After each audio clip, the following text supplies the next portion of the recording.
Well, officially, welcome to what is going to be my podcast. It's not officially out yet, but this is part of taking those steps. You're my second interview ever, and Awesome. to introduce David to those here and those listening, David Gandelman is a spiritual teacher, author, and guide whose mission is to awaken souls on their path of growing into being human and living an enlightened, purpose-driven life. He is the founder of Meditation School app, the host of Meditation School, Energy Matters, and Grounded Sleep podcasts. And his meditations have been streamed millions of times. He has taught at Cornell University, NBC, Universal, SAP, and numerous other organizations. David is also a mentor of mine in this world of business of meditation and spirituality. David's one of those people who, when he tells me to just do something, I just do it. He's the reason I'm speaking on this mic. He's the reason I'm looking through this camera. David, I go to David. I'm like, David, help. What do I do? And he's someone I take hard and fast, just advice, business advice from.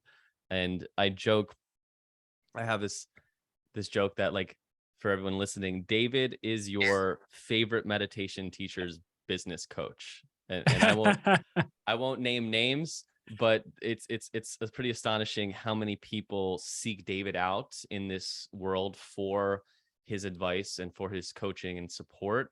And that ranges from people to companies as well. So he's really impressive, and I'm super excited I get a chance to speak with him. So David, thanks so much again for joining here. Thank you. I've never heard that. I like that. That's going to be the new bio. There we go. I'll take it. So David, you're also a comedian. Maybe that needs to be added in there, but so with that, I promised people on my newsletter that you'd get a David Gandelman dad joke. So I don't want to disappoint. Of course so I not. want to tee you up to start us off with a joke. All right. I got a couple. They're pretty bad. And remember, they are dad jokes. So let me give you, I'll do a couple because usually one's not enough. So first one I got, living on Earth might be expensive, especially with inflation right now, but at least you get a free trip around the sun every year. That's terrible. All right, I got a math joke for you. Parallel lines have so much in common. It's a shame they'll never meet. That one I kind of like. That's not bad. Yeah. And I'll do one more. What's the difference between ET and a teenager? ET actually phones home. All right, I'll take that one. There we go. Awesome. So David, there's a question that I want to ask you that it came up on the other night on one of the calls that we were on, where I know I have a tough time answering this question. And I'm just curious, if someone asks you, what kind of meditation do you teach? How do you answer that? Yeah, and it is a hard question to answer unless you're like, I just teach TM or I just teach Vipassana. Some folks do have that kind of niche where they just teach one style, and I'm just not that kind of teacher.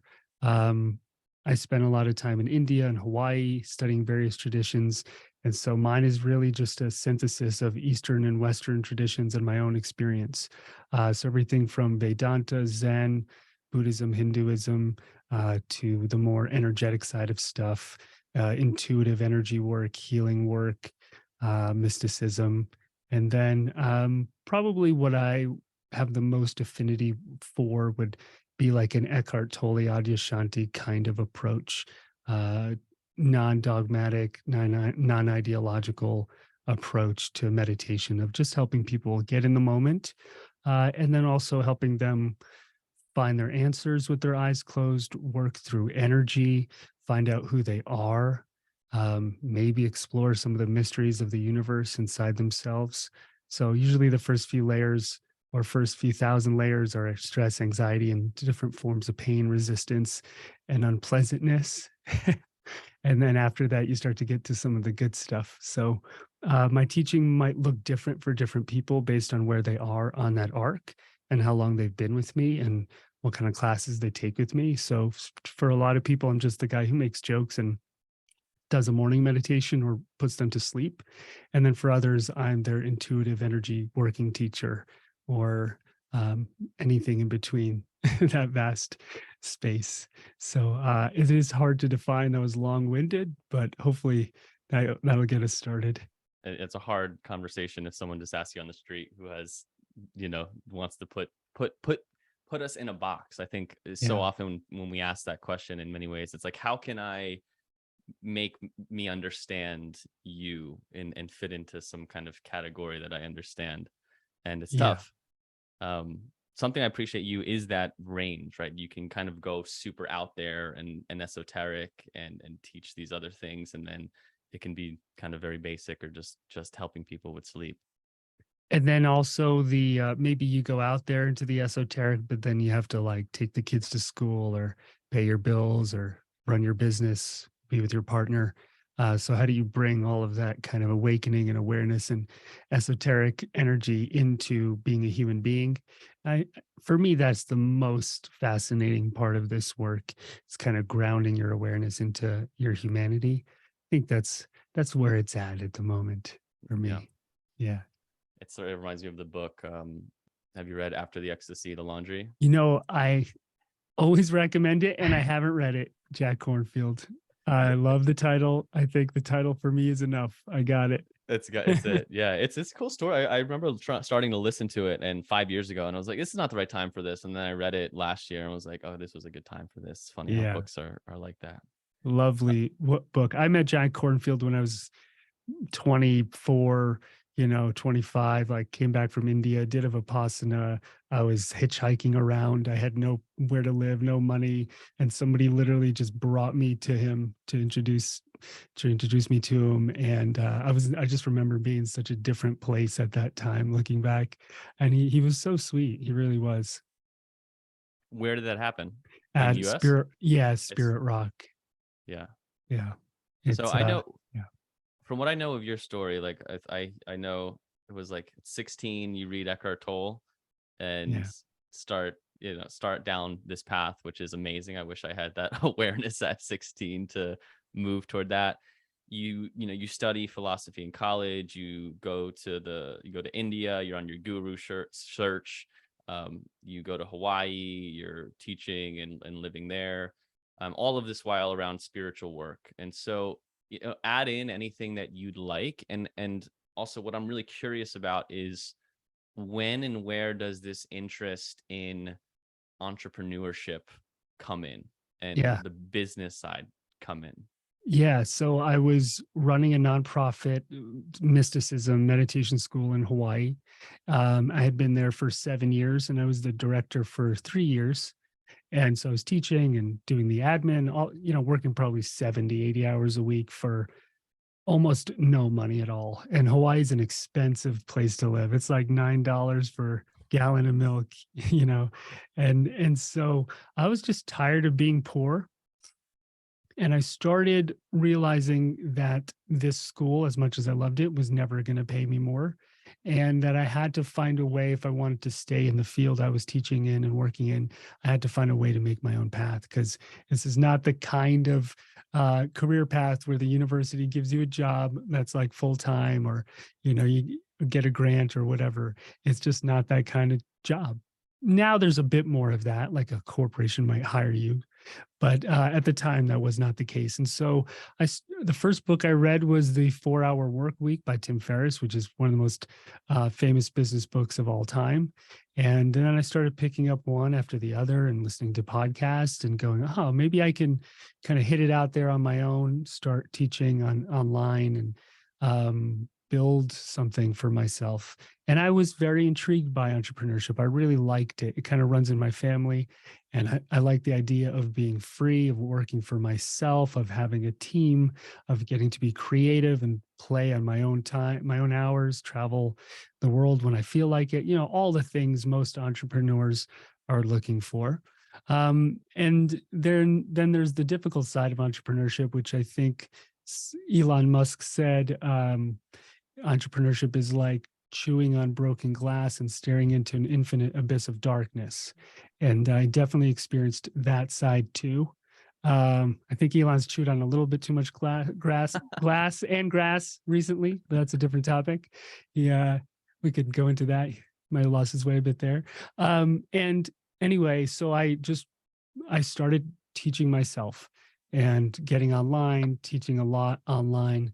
I got on with Insight Timer, which we both teach on, which is an amazing app, and just started really getting out there. And I got, in some sense, lucky. It was a mix of luck and hard work, and also timing.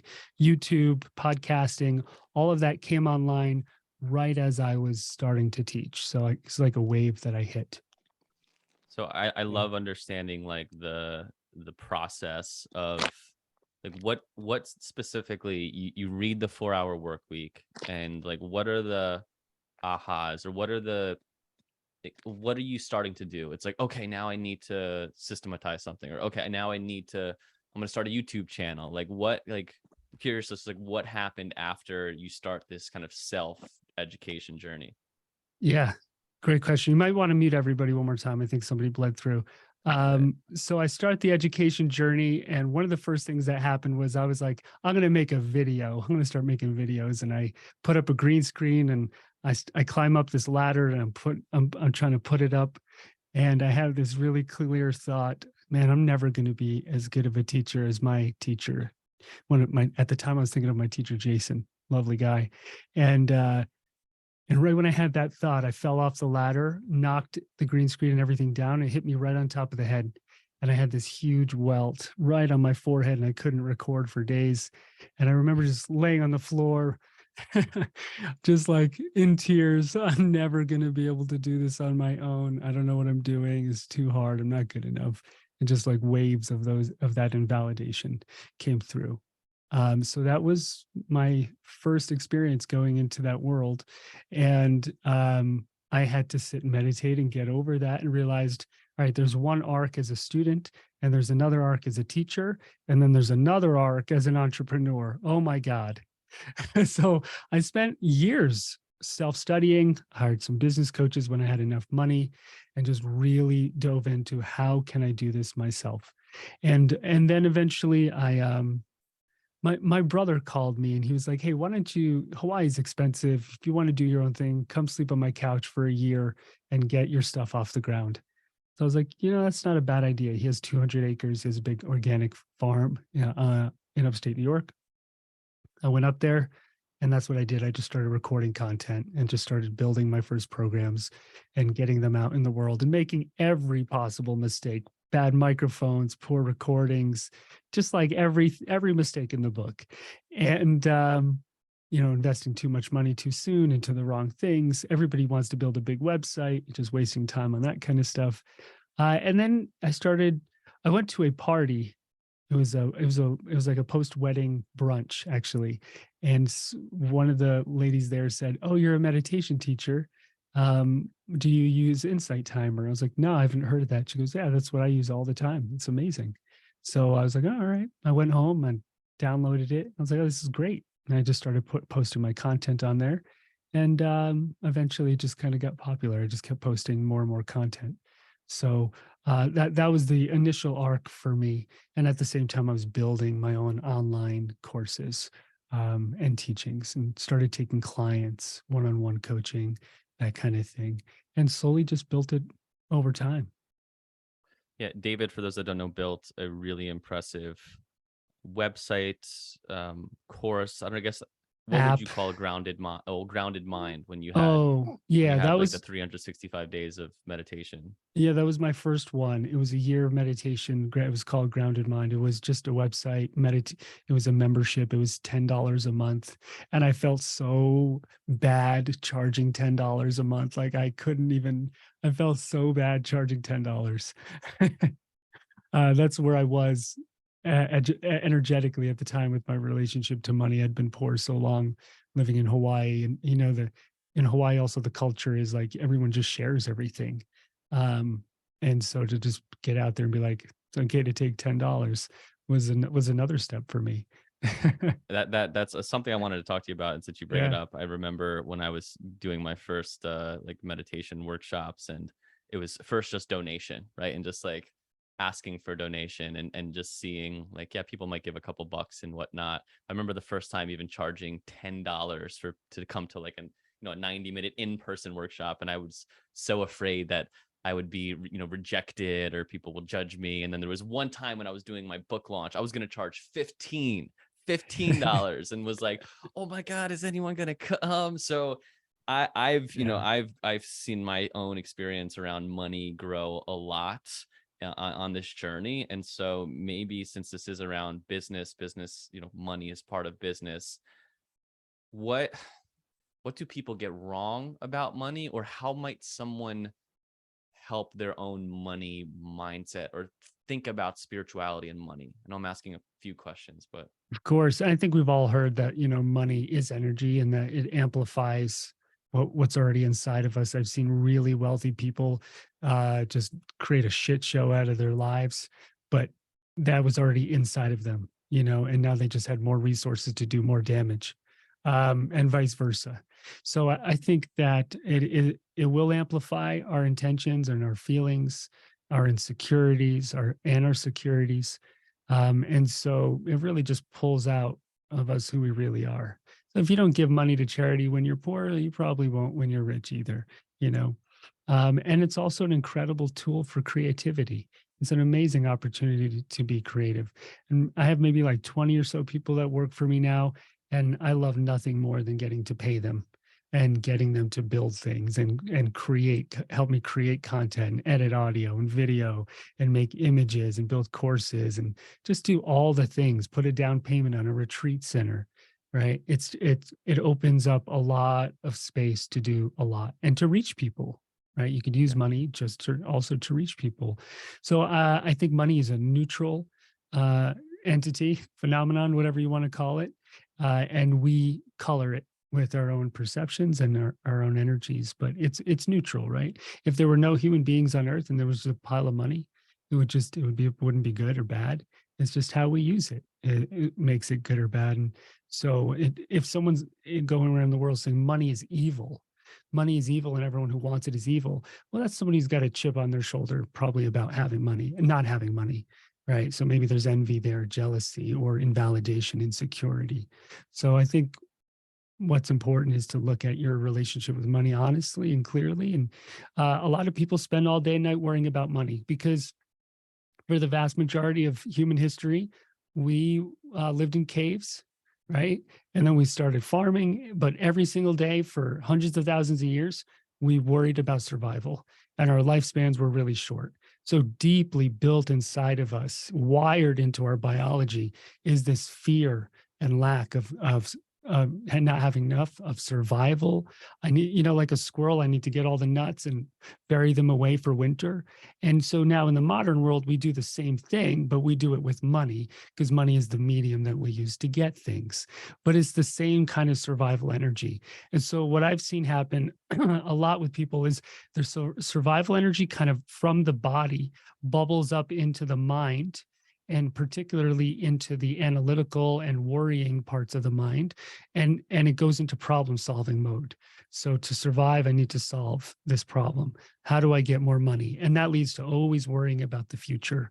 So it's like that survival energy just turns into anxiety, and then it becomes totally unmanaged, and then it bleeds into everything. And a lot of people, all they want is like, oh, I just wish I would win the lottery. And one of the reasons is so that fear and that survival energy could like relax, right? So it's important to notice the whole chain there that happens. Survival energy bubbles up into thought. We start to problem solve, project out into the future. And the more we project into the future, the more anxiety we create. So the gap between where we are and where we're projecting into the future, the bigger that gap, the more anxiety there is. And so meditation is about closing that gap between where we are in the future and the present. And fear around money creates that gap like nobody's business. So just being aware of that whole process, and you could sit and meditate on that. I have a free, I don't know, is it 7 or 10 day money course? It's totally free. because I don't want to charge money for a money course. You go sit and work on it every day. And so what I do in that course is I go over the 7 levels of money, relationship to money. So there's a survival relationship we have, which is the one I just mentioned that creates a lot of the anxiety. And then we have an emotional relationship. So some people spend just purely emotionally. They can't calculate budgets. They just, I need to buy clothes, whatever, just to make me feel better, right? Like some people eat emotionally, some people spend emotionally. And then we have another relationship to money, which is self-image. So our self-image is maybe about status. People see me with this nice car, this nice house, nice clothes, whatever it is. My value is based on my image. And part of that image is my relationship to money about around how much I have or don't. And then the fourth is giving and receiving. So can I openly give money and can I receive it? Some people are great at receiving money, horrible at giving, and vice versa. So can I open that channel both ways and be good at giving and receiving money? That might involve charity, family, friends, right? Someone who's homeless. And then ourselves being able to receive money from life. And then we have an intellectual relationship with money. Maybe that's where we get into finances, our 401ks, stocks, investment bankers, and financial advisors, and CPAs, and all of that. So we have this ability to be intellectual with our money and start planning for the future in hopefully a way that doesn't cause anxiety. And then the sixth one, I call a visionary relationship to money. So what is my vision? Is it to like build a school for kids? Is it to solve climate change? Is it to go to Burning Man and create some huge thing? We can have a vision and use money to create that vision. And then the last one, the seventh one, is I would call it our spiritual relationship to money, just kind of like an everyday intentionality. Every time we touch money, there's purpose to it. So when we bring the vision together with real purpose, so that's sixth and seventh, I think that's when we get a lot of magic. And so we get, every time we touch money, every time we relate to it, it's our friend, right? And there's a nice relationship here, and it's a spiritual relationship. So that was very long-winded, but that's how I break down the relationship to money. And if you're listening to this, you might go, well, what is my relationship to money? Is it mostly emotional or survival based, or is it something else? And the more you bring your energy up to having vision, to being spiritual, to giving and receiving, I think the more money you're going to attract. The last one reminds me, there's a group called the Wisdom of Money, and it's a group mainly tailored to people of affluent means that want to be more purposeful with their money.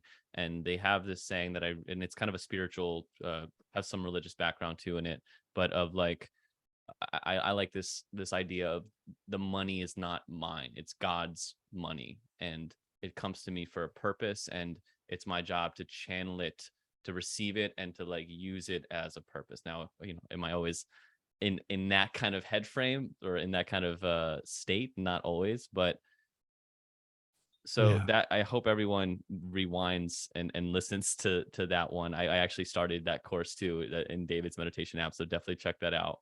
Yeah, it's in the meditations. It's called Meditation School is the app. That's the place you can find it. Yeah. So let's, with that, getting maybe more pointed, because I'm sure you've experienced people like this. I know I see people that I work with, they are wanting to bring an offering to the world, or maybe it's a one-on-one coaching package, and they're thinking about, what do I charge? And there's like that fear that's coming up of, I couldn't charge this much, and the number is pretty arbitrary, right? It could be $50 to $1,000. Like, how do you work with someone to find a place that feels embodied, feels true, feels, I don't like to use the term right, but like, authentic? Yeah. Yeah, I'd be curious to hear that pointed kind of feedback. So it's a little bit more complicated to find that answer than what meets the eye. There's the very kind of marketplace point of view, which is like, how much experience do you have? What's kind of the going rate in this field for something similar? And do you want to kind of match that? So for example, therapists, they tend to charge 150 to 300 an hour, right? So therapists that have been going 20, 30 years, they're on the higher end of that scale. Newer ones on the lower end. So if you want, you could start by approaching it that way. This is my first year teaching, my first year taking clients.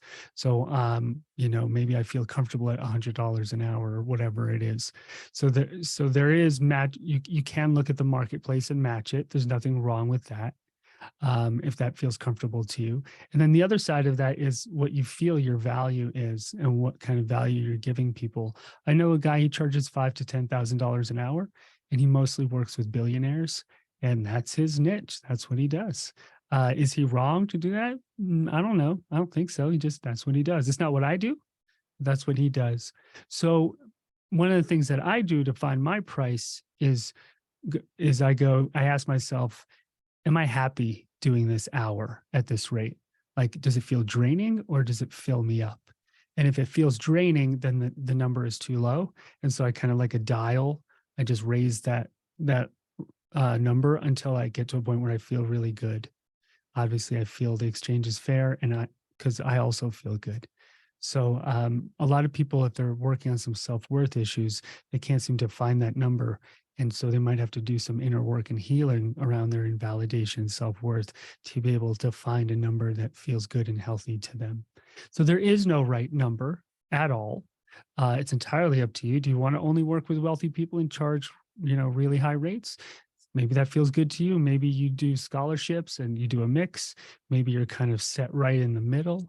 And it also depends how many sessions you do. So I only do like one session every week, or actually like every 2 weeks. I do about 2 sessions a month. So I'm going to charge a much higher rate, because when I do a session, even though it's an hour or so, it takes like half my day energetically. Like I'll prepare, I need to rest after, put a lot of energy into it. And so the amount of energy I'm putting in is how I set the rate versus the amount of time. So for me, it's not about time. It could be 60 or 90 minutes. It's about energy. And so that's how I look at that for myself. And then obviously the wider audience you have, the more you can charge if you want to, right? If you have millions of people that listen to you or watch you, then obviously you can probably charge any rate that you want. And if you're just starting out and what you really want to do is get people through the door, I think of it as like a good restaurant. Like if you've got killer food and no marketing budget, just give out free samples. Just let everyone in, show them what you got. And so what I used to do when I was broke, and so I left Hawaii, and I had no audience, I had no students. So I literally just chose like 5 or 10 cities around America. It was like New York, Toronto, Chicago, San Diego, LA, Santa Fe, Albuquerque, maybe another one or two in there. And I blanketed emailed every yoga studio I could find in those cities. And I said, I will come, Ithaca, New York. I said, I will come teach for free. I will donate 100% of the proceeds back from whatever you guys decide to charge to your studio. I want nothing. Just let me come teach. And about 1 out of every 10 would say yes. And then I knew that every time I had 20 people in the room, I would get 1 to 3 or 4 private clients. And I used to do intuitive energy readings, that kind of woo-woo stuff, which I love. And I knew that every one person I would give a reading to, they would tell 3 to 4 more people, because they would, most of the time, we'd have a good time and it would go well. So it was just, at a certain point, it was just math for me too. It's like, all right, I need to do this many workshops. I'll reach this many people. I'll get this many clients. And it just snowballed for me. And the more clients I had, the more I was able to raise my rates. And what I did was use the funds from my one-on-ones to fund the rest of my business. So I started hiring people to help, building courses, investing in marketing. And so I would just do the one-on-ones, and I would reinvest everything back into building so I could reach more people. And that's how I did it. You can call it hustling. I went out there and just taught for free. My first ever workshop, it was in Toronto. I showed up there and 0 people showed up. 0 people. I took the bus from New York City with a guy who just got out of prison. There was a whole bunch of guys who just got out of prison. One of them, he'd been in there for like 5, 6 years. I was like, what are you going to do the rest of your life? He was like, I want to be an actor. It's like, wow, this guy just got out of prison. I was like, I'm just starting my journey. We're all going for it here on this bus. That was $5 to go from New York to Toronto. And I got to Toronto, that first workshop, nobody showed up. So I sat the owner down. I was like, let me just do a session for you if you want. I gave her a one-on-one session. It went really well. She said, I will fill this room any day, anytime, come back. And the next day I taught at another place. The room was full, got a bunch of clients. And that was the last time I ever taught a workshop that was empty, knock on wood. And it was a great, instead of freaking out, I said, I'm just going to work with the one person that's here, which is the owner of the studio. And then west I went. That's how it unfolded for me. And looking back, when you're older, you're like, oh, I can't do that anymore, snowboard or whatever, my back hurts. Like looking back, I'm like, I could not do that now if I had to, like hustle that hard, travel that much, teach that much, take that many clients. I don't have the energy in that way anymore. And for me, I'm glad that I did it kind of in my 20s or maybe early 30s. I was probably 30, just like I really put everything into it. And so when I teach teachers or coach people like us, and I'm like, this could take 2, 3, 4, 5 years to get off the ground. Are you willing to work your ass off every day from now till then to make it happen? And 9 out of 10 people to be honest, are not. They're just not. They want it to come to them, and they're just, for whatever number of reasons, they're just not. And I just was. I was always that passionate. I always worked that hard, and there was never even a doubt in my mind. Like, I don't think there's a single time in my adult life where I thought I'm going to stop now or I can't do this. Just not. It's not that I have a lot of other doubtful thoughts about all sorts of shit. That's just not one of them. It's just never been one. So I don't This know is why. so important. It's such Yeah. an important just thing to highlight, because I have that same experience that you share. Like when I quit my job to pursue this path, Yeah. and this is a little a little arrogant maybe, but I literally had that kind of Will Smith mantra: is two things are going to happen. I'm going to figure this out, or I'm going to die. Yeah. And one of those things are going to happen first. And Yeah. like I part of me, and one of the courses I created about developing unshakable confidence and trust, is trying to help people instill that belief in themselves, that if you do find that path of true service, that it feels, I don't know if you agree, but it never felt like I had a force saying I'm in this for the long haul. And maybe we were lucky also finding this at a younger age. Some people maybe are a little older and they start starting on that path. So I want to respect that I'm coming from a young, like, male perspective of we're going to figure this out. But so much I want to reflect on. But I guess just we're on this point right now. Like what might you say to someone or like that is starting out on that path, or maybe doesn't quite have that belief? Maybe they're trying to find what their gift is. Maybe they're trying to tap into like really letting that be of service, where they feel like, oh yeah, this is what I'm doing and I'm going to figure it out. So yeah, I'm curious what ideas Yeah. or advice you might have in that way. Yeah. A couple things. First of all, I just want to add that my parents did not help me out. I didn't have any money. Um, Sometimes people are like, yeah, someone, flipped the bill for you. No, I, slept on couches and scrounged and did everything they could. They didn't. My parents are immigrants, came to America with $100, survived the Holocaust, that whole thing. So I just want to preface that for anybody. Sometimes they get in this, it's not fair kind of thing. The other thing I want to say is that, when I started, the barrier of entry was much higher and more difficult because the technology wasn't there yet, but there was less competition. And now the barrier of entry is close to zero. There is no barrier of entry. You can be a meditation teacher or spiritual teacher or healer on the internet for close to $0. So the barrier of entry no longer exists, but the competition is 100 times more or 1,000 times more because there's no barrier of entry. And when I got to Los Angeles, which is like spiritual woo woo, mecca of earth, I don't think there's a place with more of that anywhere on earth than Los Angeles, just in pure numbers of meditation teachers, healers, coaches, life coaches, all of it. It's a circus, uh, in a good sense and a bad sense. And when I got there, when I started teaching, what I kind of quickly learned was just quantity is not quality, and I'm just going to give out quality. And so there was a lot of quantity, but not necessarily quality. So numbers shouldn't scare you. We all have something unique to teach. We have a unique approach. Maybe we have a certain set of people, souls out there that are meant to connect with us and not others. So I never look at it as a competition. There is no, if you're in the vibration and consciousness of you're in competition with other teachers, you're doing it wrong. You're just not in competition with anybody else. So you got to get out of that mindset first and foremost. So the barrier of entry is nothing, but there are in a marketplace sense competition of thousands of teachers. But when you realize you're not in competition with them, just put out what you want to put out. That's when the magic starts to happen, and that's where it gets complicated. All right, how do I reach people? What's the right channel? Where do I go?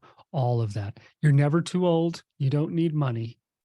All right. So those things you could, if you got those excuses in your head, put them aside. I don't have enough time. Everything's recorded. It could be online till the end of time. I have stuff that gets, people are listening to me while I'm sleeping, in the bathroom, taking a shower, on a hike.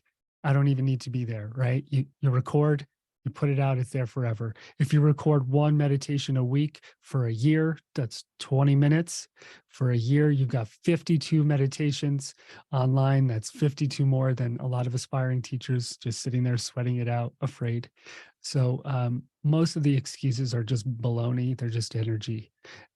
There's nothing stopping you from starting. Literally, there's nothing stopping anybody from starting except the energy that they're working on in themselves. Now, if this was 30 years ago, there's a lot of things stopping you. There's no internet. There's like, you got to find a place to teach. Someone has to say yes. And it's almost like being a musician. Can I get a gig?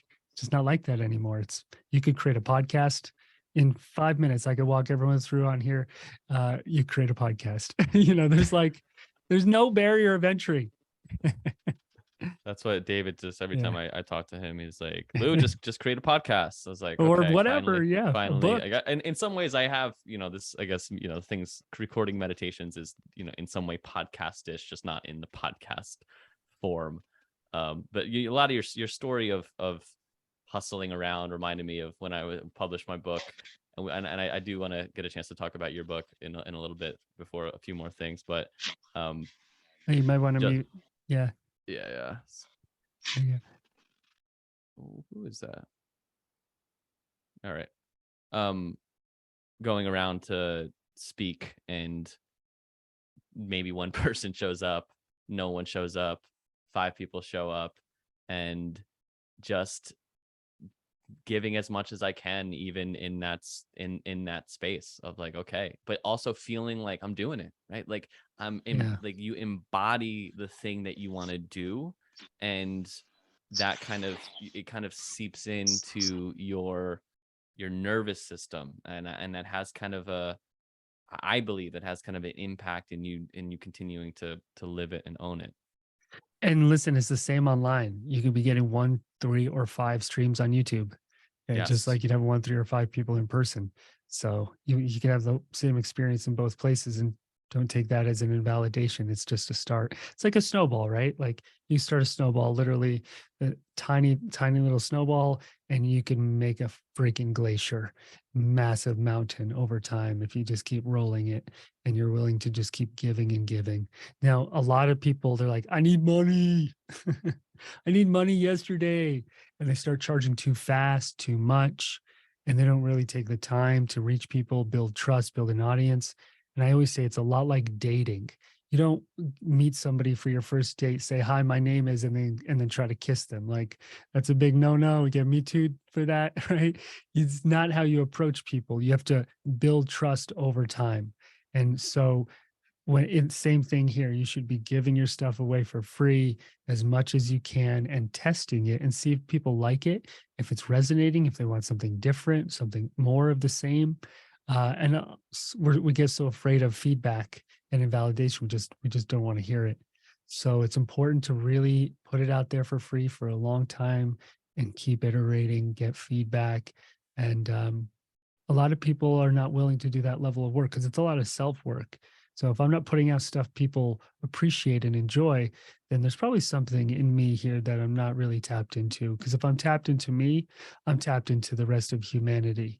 And if I am, then I know what it is maybe that they want and need on a deeper level. Now, of course, I could massage that and there's strategies and all that jazz. But if you really know yourself, you're going to start to understand humanity and reach them in a deeper way. If you're in your ego or in your head, things aren't going to land, and that's going to reflect in your business and in the classes you teach.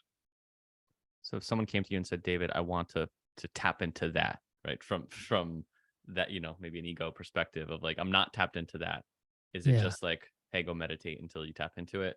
Um Yeah, give it 5 to 10 years. Usually it's about that's kind of the arc there. 5 or 10 years, I would say. Um, Obviously meditating in an effective way. Some Sure. people, I had a student come up to me and say, "Oh, I don't need any of this stuff. I perfectly meditate every morning." I was like, "Oh, how do you meditate?" She was like, "I count to 500. And when I'm done, I'm done." I was like, "Great. I wish you the best at that." And then an hour later, she came back and was like, "You think I can get one of those one-on-one sessions?" Like, I thought everything was good. So we could use meditation to control our situation, right? We could kind of hold our body hostage, or we could use meditation to heal and open up and really find out who we are. And it's one of those things that the proof is always in the pudding. So if you're meditating all the time and you're an asshole to people and you're whatever, you're just making a mess of life, then you're probably really not meditating in the way that would be most effective and transformative. Some folks, they really are in their heads. They think they're meditating. They think they're making progress. They think they have the best guru, the best technique. And if you think I have the best technique or the best guru, then you're in your head. If you're having those thoughts, that's already a reflection that you're just in your head, you're in your ego or something like that. It's much more of an art than a science. It's very much felt and it's something intuitive and subtle. It's your ability to have a relationship with stillness and silence. It's not a technique, and it's not some guru's mantra. So if you're stuck to if you're like, I have the best teacher or the best technique, then yeah, it's going to be a long road. Hmm. Well, we all go through a phase like that, I would say.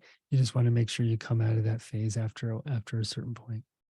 Yeah, I've been on a few phases Yeah, in this journey. me I just too. want to speak to just the process. I know one friend, like maybe a few actually, that have just like YouTube specifically. They were showing up each week, putting on incredible content each week. No one's watching. No one's watching. The one has like now 55,000 like subscribers and it's just like absolutely Amazing. crushing it on YouTube. So it's I wrote an email about this recently of like for its own sake. And I think that comes down to finding the thing that is just fulfilling in itself and the fun of learning whatever your thing is, whether it's YouTube, whether it's a podcast, whether it's Insight Timer, like figuring out and Dave, you've been super helpful in helping me continue to use like one piece of content to try it all out, like Yeah. see what doors open for you and find a place where you want to spend time creating and whatever gift that is. My cousin has 100,000 followers on TikTok and he's never shown his face. He just teaches you how to play guitar and there's 30-second to 1 minute clips. That's it. Puts one or two out a week. He just crushes it that way. And that's his zone of genius. Some people, you're very auditory, you just do audio meditations. Some people video, some people are writers, right? Some people are bloggers, some people novelists, memoir writers, self personal help books, whatever. So it might take testing, it might take time to find the channels, the avenues that work for you to reach people. So there is a testing phase. Maybe you're good at two or three or five. Most people tend to overdo it and try to do too many things. And I always say, be really careful, because every channel you choose, it's like a tree branch that grows 10 more branches. So, however much work you think it's going to be, just multiply that amount of work by 10, and that's your baseline. And if you're good with that, then go with it. And if you're not, don't. So, if you're like, I'm going to do YouTube podcasting and Insight Timer, like multiply each amount of work you think it's going to be times 10, and then see how you feel. So it's usually the best to start with just one thing and do a really great job at one. You don't need social media. You don't need a website. You really don't. A lot of teachers, I don't recommend building everything from the ground up. I recommend you finding a river of traffic that already exists. Somebody else spent millions of dollars to get it, to create it, like Insight Timer, and you stick your foot in. Stick your foot into a river of traffic that already exists.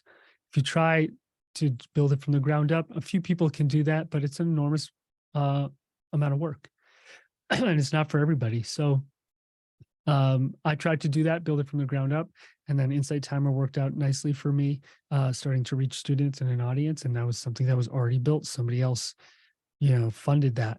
And then from there, I was able to build stuff on my own, but it was finding a river of traffic first, and not the other way around. So there's no one right way to do it, but the easier way, if you've got great content, tends to be to find a river of traffic that already exists.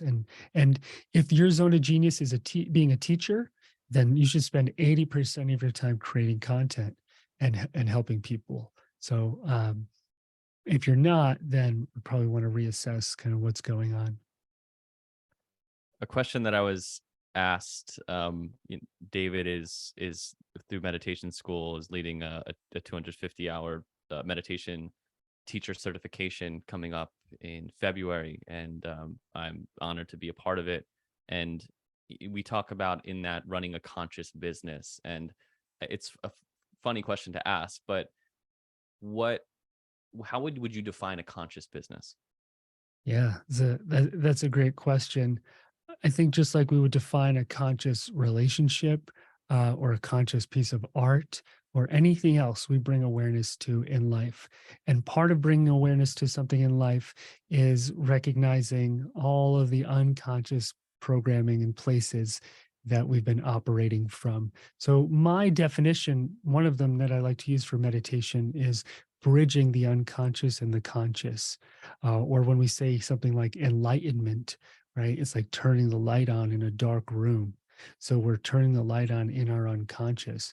A lot of us, most of our behavior comes from the unconscious, comes from our past, comes from places we've been hurt that we've, hid away, that creates the masks that we wear.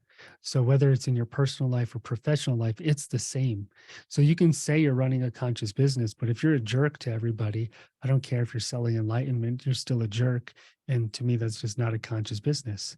So so you're bringing awareness into the work that you do, which is a baseline. Like, I'm actually present with the work that I'm doing, but I'm also working on all the unconscious stuff. So the discussion we had about money, that might be a layer of it.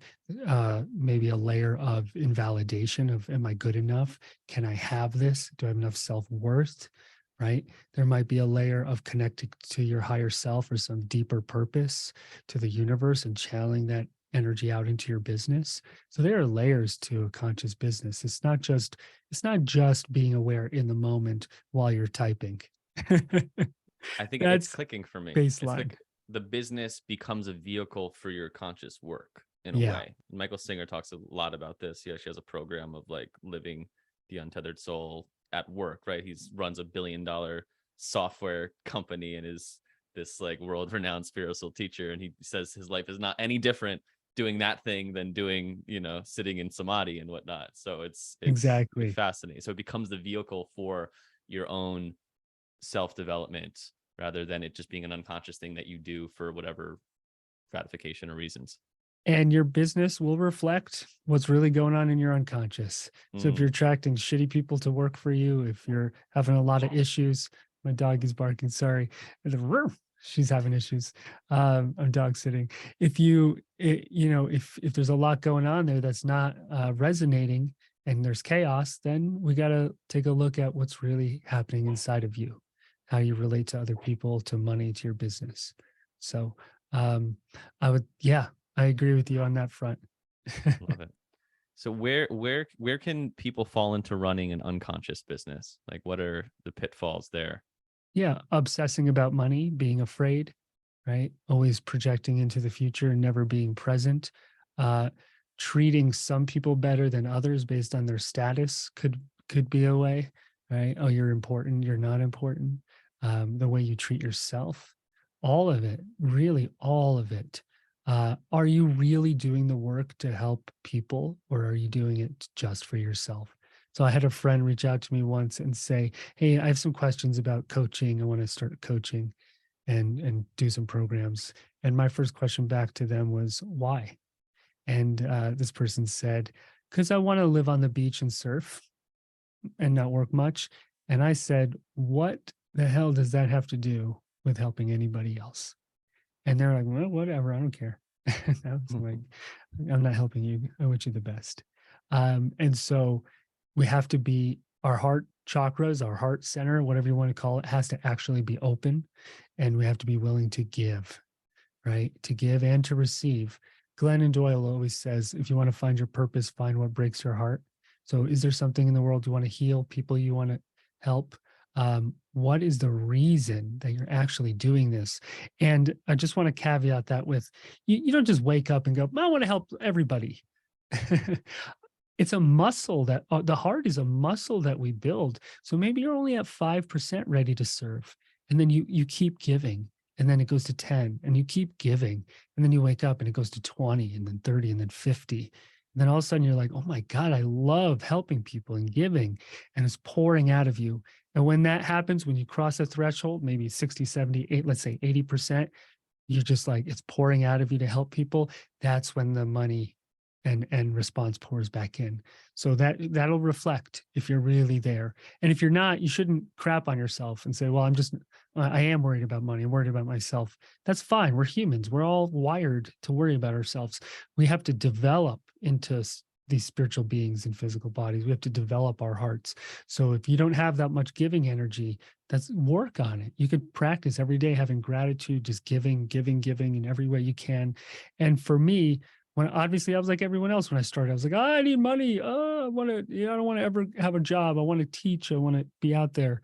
And then the more feedback I got from people, the more people sent messages, hey, you helped me so much in this way or that way. The more my heart started to open, the more I wanted to help them. It was almost like a feedback loop that happened.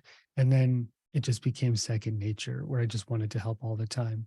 And that's when I would say things for me personally and in the career space really started to shift, like where that genuine wanting to help energy really came out and hit its stride. Feel like can feel so similar in exactly what you're saying. Yeah, so don't be Um, mad at yourself if you're not fully there yet. Like, oh, I really do just care about what I need mostly. Build the heart muscle, just like anything else. Just build it, work on it. Don't invalidate yourself. Yeah. I was giving a talk at a high school the other day, and the woman who had me come in was just to a class, and we're talking afterwards. And she's like this interesting woman, and she's talking about she never expected herself to be at a high school, but she has all these ideas and like she wants to do these things. And I'm like, oh, it sounds like, why don't you just do what I do? Like, why don't you go speak and come in and do this stuff? And she goes, oh no, I could never do my own business. I can never do, because I would never figure out admin. And that was her response. And so Yeah. I say that story to just highlight, because my response to her was like, I have no idea what I'm doing in admin. David Gandelman told me to get QuickBooks once, and I tried it for like a month, and I was like, I can't do this, and it was like, forget this. Oh, you have to So hire someone for QuickBooks. Yeah, no, you can't do it yourself. no, I do, yes. But what do people not? Because I sometimes feel like I'm just throwing stuff at a wall and I'm figuring out as I go along, and so what do people not understand about running a business, or like what overwhelms people at first? Yeah. Yeah, great question. And by the way, if you're making at least in the thousands of dollars a month, you should definitely have QuickBooks in All America. right, I don't good know what it's coaching like in session Europe. from David today. Great. Yeah, and you should probably hire someone to do that for you. Repeat the question one more time. what do most people not understand about running a business or get overwhelmed with at the Yeah, beginning? that they don't have to do everything themselves. If you're building a home, you don't have to be the electrician and the plumber and the carpenter and the appraiser and the real estate agent. That's where people get really stuck. I watch so many people, and I did this myself, spend like 3 months on building a website, and they have no idea what they're doing. They're on Squarespace or Wix, just sweating it out, hating life. It's a complete waste of time. You can hire someone in the Philippines probably to build you a website for $300 to get out of the gate, right? The technology wall. Most people who are teachers and healers, they don't love technology. They're healers and teachers. They like books usually. So they hit the technology wall. I don't know how to do that. And they quit or they stop, they freeze, they get afraid. Same thing. If your toilet got stuck, you would just not stop going to the bathroom. If you didn't know how to fix it, you would call a plumber and you go, damn, that plumber's expensive, but wow, going to the bathroom is worth it. Going to the bathroom is worth a couple $100. Having a toilet for when guests come over is worth a couple $100. So it's the same thing. And a lot of people, it's really a reflection of how much they value their business and they value themselves. If you're not willing to spend a few $100s to get over a technology wall, then that's a reflection of how much you really value or don't value yourself in your business. And that was true for me. I really didn't value it. And so I didn't spend money for a long time and I was stuck for a long time. So you got to realize you need to hire people. One of the for online businesses, Upwork.com is the place to hire people most of the time. If you want something really cheap, Fiverr, Fiverr.com, Fiverr, get stuff done for $5. You're going to get a lot of bad stuff done and you're going to learn a lot of lessons, but it's a way to start. Those are the two best places to get going on a low budget. And you hire who you can afford. You don't need to feel bad if you can't hire an American person at $80 an hour if you don't have any money. No one's getting help if you have no money to hire them anyway. So hire people in countries you can afford with great reviews and stars and all of that, and get it done. And you should focus in your genius zone, which is probably teaching and or making content.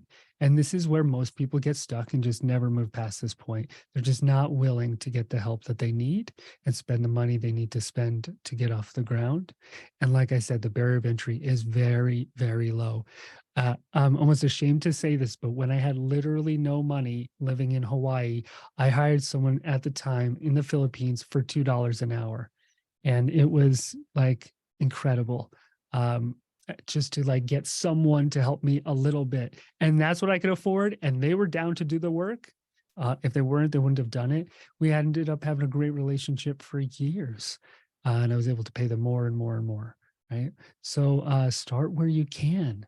And there is almost no barrier of entry on any of this. If you have no money at all, you just take your phone out and you go on Instagram and you just do it there or on YouTube and you just edit. You don't even have to edit, just start posting. So most of the excuses are just our resistance to the technology wall. Hmm.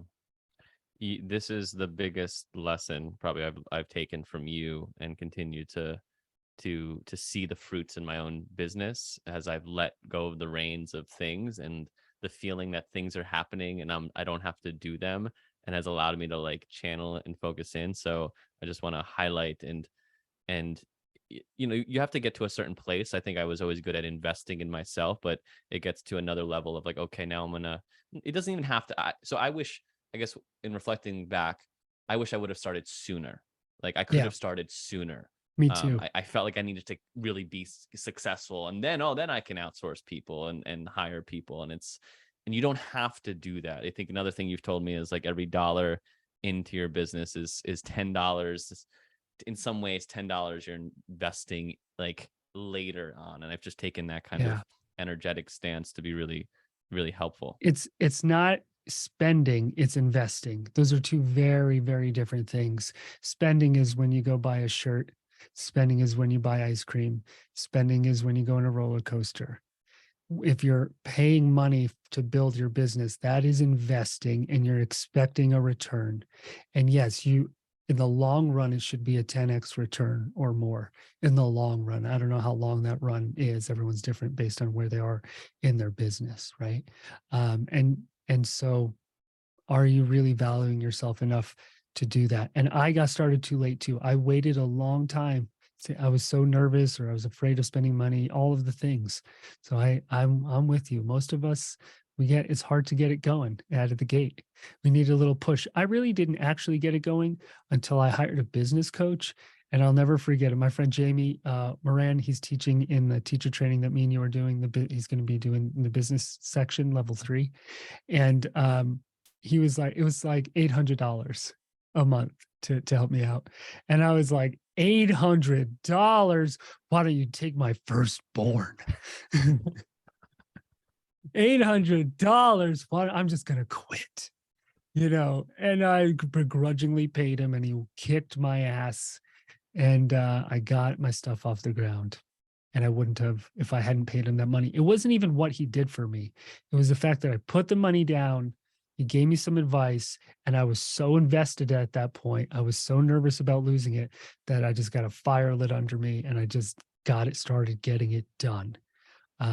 So it's not about the quantity from a coach. It's about the quality. It might be 1 hour, but in that 1 hour, they spark an idea or an energy, and you just go. So the value is, when you're paying for coaches, it's not in the per hour, it's in the outcome of the value that you're getting. And that value in 1 hour could be 10,000, 50,000, $1 million. One amazing idea, one huge shift. Maybe you've been stuck on something for a decade in your psyche, and they get you through it. So the value is in the outcome, not in the time. Yeah, that's where it can be. That's where it's hard to hard to express that, because I've experienced that in investing. It's all at a different level, right? I remember when $100 felt like, okay, this was where I invest in a coach, and then where $400, okay, this is where I invest in a coach, and then even going, coaches charge a lot, but what I found is what is it? It's hard to quantify what even one session can be worth the entire coaching package. Could be. It's hard to quantify in that way. And if you don't have money for coaching, just go on YouTube. Just go on Exactly. You're listening to this podcast. It's completely free, right? Yeah. So you're not getting the direct feedback, maybe like you're asking the question about you personally, but you're getting a ton of information, a ton of knowledge. There's so many good business teachers, coaches out there there's tons of information. So you do what you can until you can afford it. That's how we all get started. There's absolutely nothing wrong with that arc. So who are you learning from nowadays? And you can take that in business or spirituality. Yeah, first I'll give business. Let me pull up those two. There's two podcasts I listen to, mostly on marketing, that I really enjoy. I got them right here. The first one is, and it's just James Schramko, Schramko. That's the name of the show, and he's Australian, and he just does a ton of stuff around marketing and working your own business. I just like the guy. He's very straight, and with his information, it's very direct, and I like that one. And then the other one that I've been listening to is The Art of Online Business, just called The Art of Online Business. And it's another podcast that I really, really like. Just these two guys. I like how they do it. There's much more motivational people like Brendan Bouchard. Sometimes he's a little intense though. On the female side, my favorite teacher is Marie Forleo. I think she is amazing. And then the other one that I really like is what's this woman's name? Amy Porter is really great too. So I love listening to Amy Porter and Marie Forleo on the female side, and James Schramko and The Art of Online Business. I can't remember his name on the male side. Rick Mulready is that guy's name. So I don't listen to too many things. I did listen to Tim Ferriss for a long time. I've listened to a lot of different stuff. There's tons Quick of great question. people What out was it there. like when you heard your name? Because me and you share, I started my journey in some ways the entrepreneurial world, and So as someone who read Tim Ferriss's first book, and then for those that don't know, one of the episodes, I think the CEO of Shopify, I remember listening to it. I was like, oh, did he just say David Gandelman? He Yeah. mentions David on this podcast, which has like millions and millions of downloads, and has been one of my favorite podcasts for a long time. Like, what was that moment like for you? Yeah. I think he's close to 1 billion downloads, Tim Ferriss. Yeah. It was great. It was really validating. I reached out to the CEO of Shopify on LinkedIn. We had a little conversation, which was also really nice. And it was almost like coming full circle. Whereas reading that 4-hour work week in my little place in Hawaii, going like, oh, what do I do? To like, some years later, getting a shout out on that podcast. So it felt like a coming full circle. It was really nice. It was sweet. Yeah. So cool. Sorry, I cut you off on any other recommendations you Uh, had. by the way, I just want to say I would not be Tim Ferriss's teacher. He wouldn't appreciate my work. I don't think at all, because I don't teach in the Sam Harris kind of let me explain the neuroscience to you, or in the biology kind of way. I and this is important for all teachers to know what kind of teacher you are. So I have a singing teacher named Josh South. He's the best singing teacher ever. If you ever need a good one, he's got a great YouTube channel, Sing with Josh, and he's not teaching me the physics of sound. We don't sit there and he's going, this is what a sound wave looks like, and this is what sound waves are made of, and this is the physics of the universe. Now sing. That doesn't help. Right? Same with swimming or anything else that's actual activity or art. So I think people get mixed up with meditation. They think if they explain the neuroscience and the benefits of meditation, that now they're teaching you meditation. That has nothing to do with meditation. Meditation is a subjective experience. If you want to explain the physics of meditation, the biology, the chemistry, the neuroscience of meditation, that's great, but you're describing the effects of a phenomenon, but you're not teaching me how to sing. So I'm a singing teacher in that sense. I'm going to teach you how to meditate. I'm not going to explain the nature of everything to you, of the universe and beyond, so that some intellectual, egoic part of you can feel fulfilled that, all right, this is mainstream science, accepts this. Now I could try it, or whatever the thing is. I'm just not that guy. Sam Harris is amazing at that. I don't know if there's anyone better on earth. You want the neuroscience, go listen to Sam Harris for 1,000 hours and you're going to get it. He's fantastic. But I know that I am not that guy, and I'm not interested in being that guy. And some people that I look up to, Eckhart Tolle, he's not that guy. Adyashanti, not that kind of guy either. So we have to be honest with what kind of teacher we are. If you have a real just you love the neuroscience and explaining it, then you should do that. But that is not the same as teaching meditation. You could do both and then go hand in hand. It's great to explain the neuroscience and then do the meditation. That's fantastic. So just being aware of what kind of teacher you actually are and leaning into that. I'm definitely not the science guy either. Yeah. So I want to ask, we'll go maybe a layer deeper and share with you something that I might have shared a little bit, but I think I think I'd be remiss if I didn't share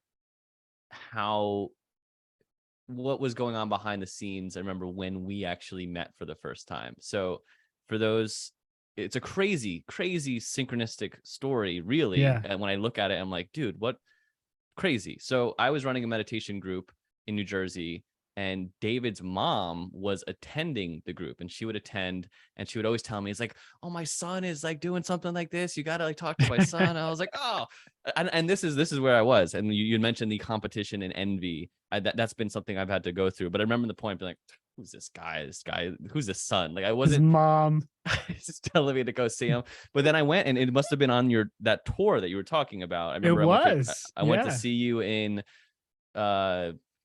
New Nyack, I York. think. Yeah, Nyack, in New Nyack, York. New York. And it's funny because I remember sitting there, it was 2017, January, and you were asking people like what they wanted to do, what was their purpose, or I forgot what the question was, but I was like, I want to do what you're doing.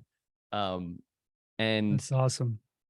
afterwards, I think what I found was, I think it brought up a lot of that competitiveness, that jealousy or envy. And in many ways I've had to that's been a big, I think the things that come up, right, they become also the gifts that you share. And so, Yeah. you know, if I look back and I'm like, Lou, not that it's about taking advantage, but you had an opportunity, you've been like a couple steps ahead of me. And so I remember you did give me one great piece of advice then. Post as much as you can to Insight Timer. This was in I remember that. 2017. Yeah. And I did, but I didn't really. Like, I still made the boat, but that was like another epic piece of advice from David Gandelman. But I look back at that and I'm like, dude, humble yourself and like actually like ask for some help. Like, I don't think I had such like I had the spiritual ego. I think I had a little, I had a crazy awakening that kind of led me to have a little bit of Messiah complex. So I thought that I was like, I knew it all. Yeah. And that was like a phase I went through.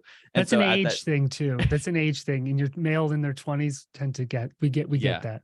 Yeah. So I Yeah. had that, and I have so much love and compassion for that version of me, but it stopped me from, I think, and all in perfect timing, but from actually being humble enough to like ask other people for help. And that's something I really tried to like learn.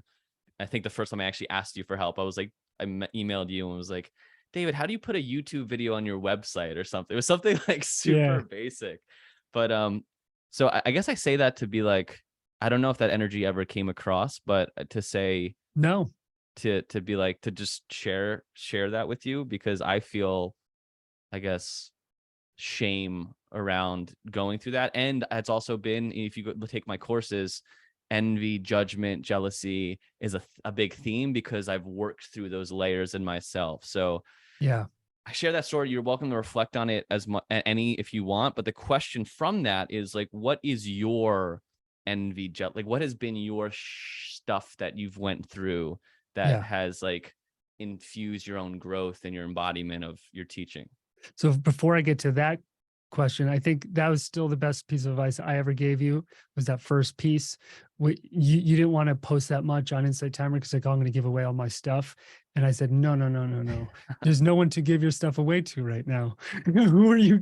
Who are you? Like, no, you're not making money here. So give away all your stuff, all of it now, as much as possible. And now Lou is one of the more popular teachers on an app that has 14,000 teachers and 22 million users. And it's because you started giving your stuff away and sharing. And there's teachers that'll put 2 meditations on there and be like, why isn't it going anywhere? And they're like, money, you know, it's like, no, no, no, that's not how this works. You give, you give, you give, you give.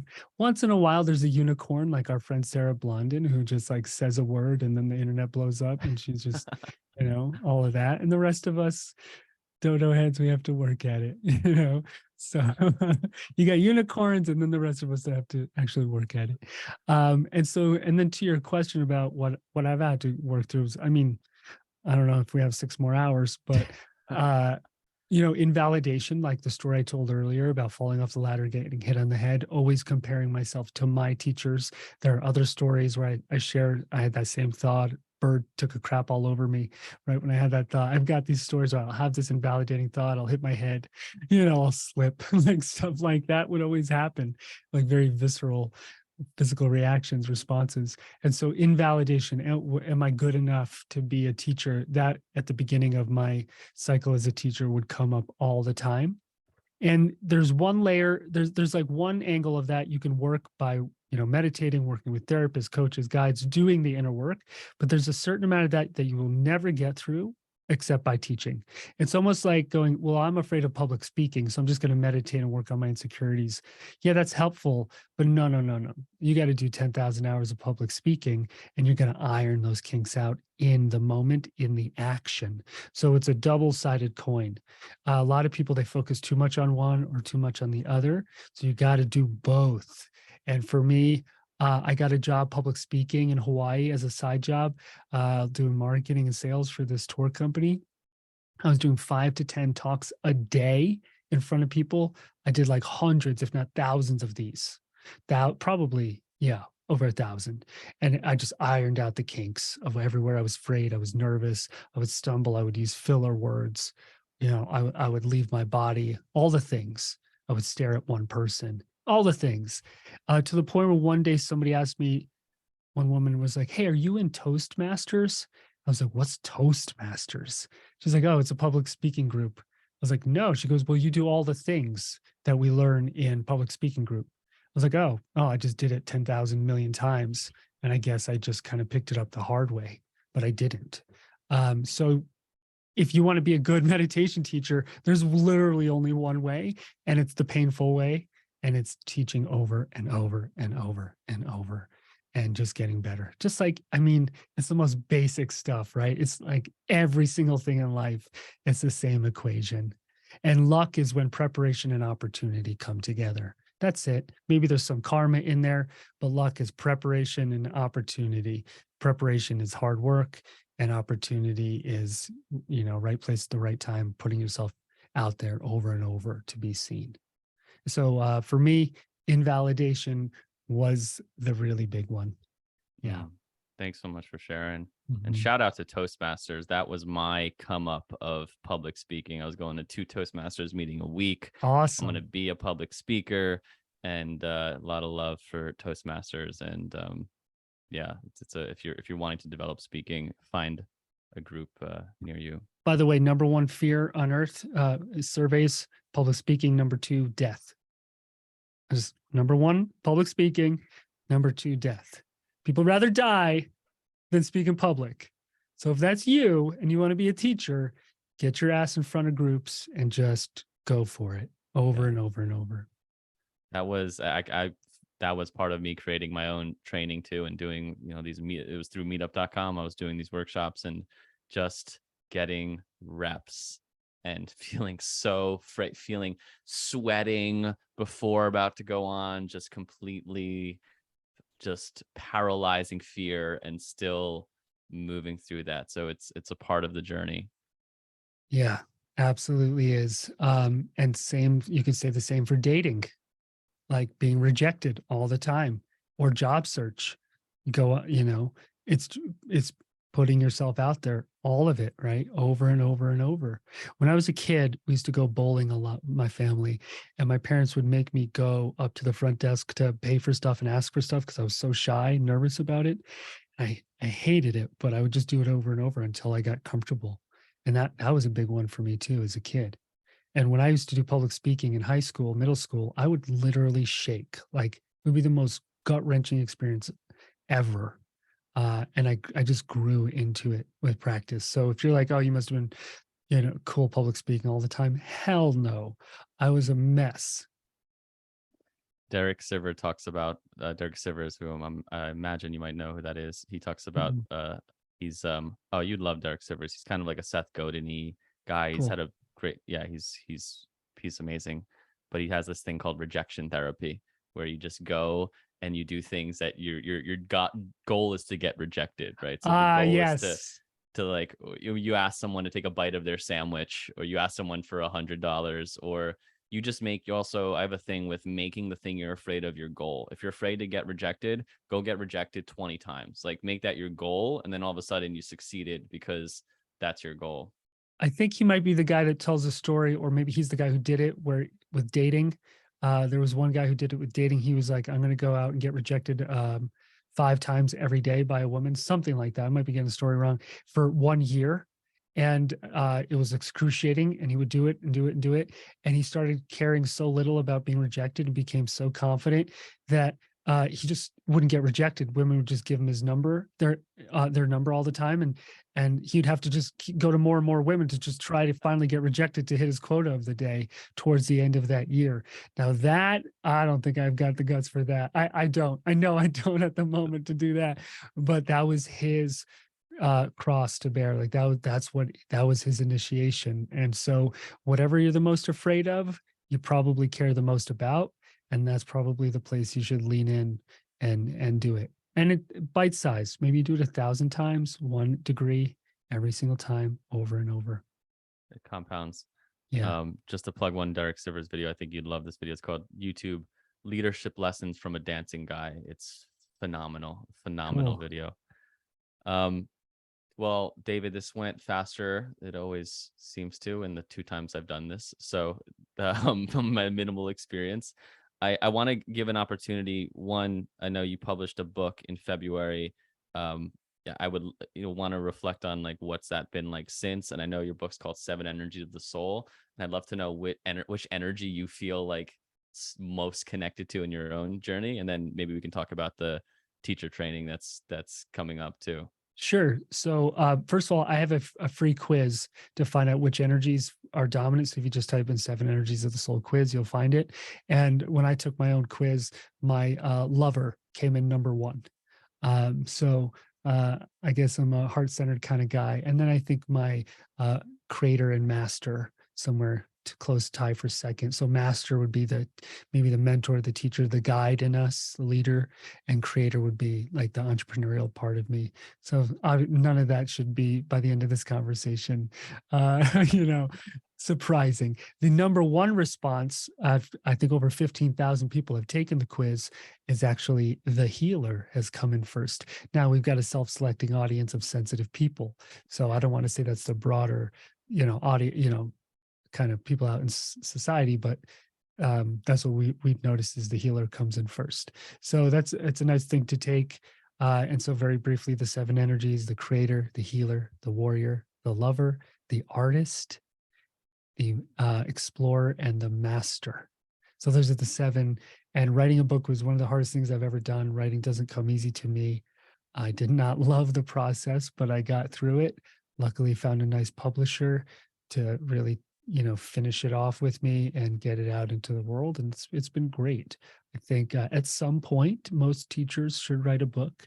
It's a great way to leave some of your wisdom with the world in case you get hit by a bus and just when you go, and to reach people. So I thoroughly enjoy having a book much more than I did writing it.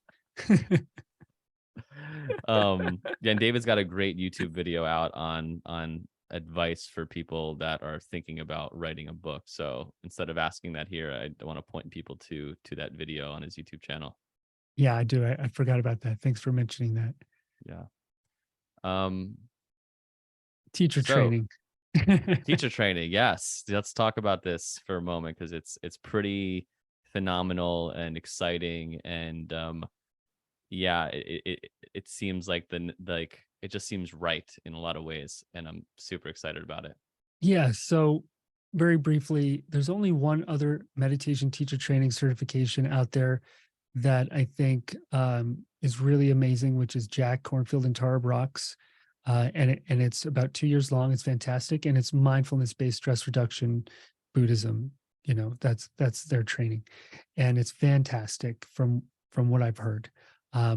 But for me as a teacher and what I've had to go through, I've realized that that wasn't what I would do if I was doing a teacher training, because they're not doing the business side of it, which is most of this conversation or a lot of our conversation today. Also, learning the breadth of traditions, Eastern, Western, mysticism, finding your own voice.